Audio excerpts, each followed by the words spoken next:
আল্লাহর রসুল বৈশা আছেন তো জিবরিল আলাইহিস সালাম হাসতে হাসতে আসছে, বড় খুশি আজকে। আল্লাহ রসুল জিজ্ঞাসা করছে এত খুশি কেন? বলছে সুসংবাদ নিয়ে আসছি, আপনিও খুশি হয়ে যাবেন। বলছে কি সুসংবাদ? 70,000 উম্মত আপনার হিসাব কিতাব ছাড়া জান্নাতে যাবে। তো শুনতে দেরি, চেহারা মলিন হইতে দেরি হয় নাই। তো জিবরিল আলাইহিস সালাম বললেন এটা কি? আপনি তো খুশি হওয়ার কথা, চেহারা মলিন হলো কেন? মাত্র 70,000, আমার সাহাবী তো 1.25 লক্ষ, কিয়ামত পর্যন্ত উম্মতের কি হবে? এই জন্য চেহারা মলিন। আপনি কি নিতে রাজি না?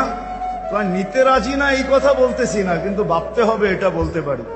ভাইবা দেখি নিব কি নিব না। তো পাশে উমর রাদিয়াল্লাহু তাআলা আনহু বসা, বলছে উমর নিব 70,000, বিনা হিসাব কিতাবে জান্নাতে যাবে। যেমন উস্তাদ তেমনই তো ছাত্র হয়। না 1.25 লক্ষ তো আমরাই, কিয়ামত পর্যন্ত মানুষের কি হবে? কি করব? ফেরত পাঠায় দেন, বলেন বাড়ায় নিয়ে আসতে। তো বলছে মশওয়ারা হয়ে গেছে, নিতে পারি না, আল্লাহকে বলো বাড়ায় দিতে। তো পাঠায় দিছেন, জিবরিল আলাইহিস সালাম ফিরে আসছে। তো বলছে জিবরিল কি খবর?